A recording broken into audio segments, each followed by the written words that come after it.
Thanks for joining us on air and streaming on KARE 11 Plus. I'm Kevin Holmes. And I'm Julie Nelson. With only weeks left in the legislative session, state lawmakers are working on a bill to put stolen fraud dollars back into the hands of Minnesotans. The bipartisan bill introduced this week, known as the Take It Back Act, would require anyone convicted of fraud to pay back 100% of the money in the form of a state tax. Danny Spiewak joins us live at the Capitol to explain more about the bill uniting politicians. Danny.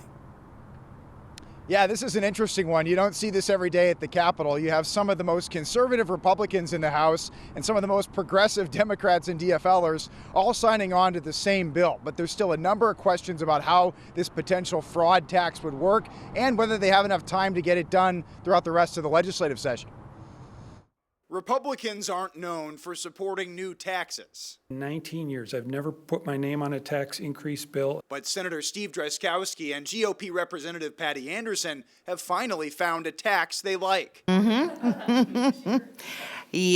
They're the lead sponsors of the Take It Back Act, which would place a 100% tax on all dollars stolen through fraud, in addition to any restitution paid to the court. To make the taxpayers whole and get our stolen taxpayer money back. If passed, this law would require a convicted fraudster like Amy Bach, the mastermind behind Feeding Our Future, to return all of the stolen money in the form of a tax that the state would then deposit into an account to help Minnesotans with income or property taxes. A really clever idea. DFL Representative Steve Elkins is one of nearly a dozen House Democrats signed onto the bill. It's kind of like that old drug tax that we had on illegal drugs. So who knows if it'll ever get enforced, but it can't hurt anything. And I thought it was a really clever idea. Lawmakers admit the bill will need more work in committee, including language around enforcement and what happens when a convicted fraudster doesn't have the money anymore. They're going to go after assets, they're going to go after all sorts of things, or they're going to end up in bankruptcy. I mean, that's essentially what would happen, right?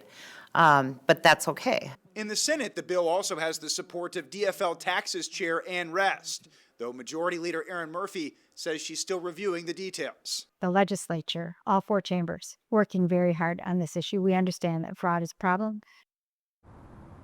So the House of Representatives already has a hearing on this bill scheduled for later this month, and the Department of Revenue, which would have to administer any tax like this, says it's working directly with the bill authors so that if this does pass, that it would be a workable bill and a workable law for them to actually implement.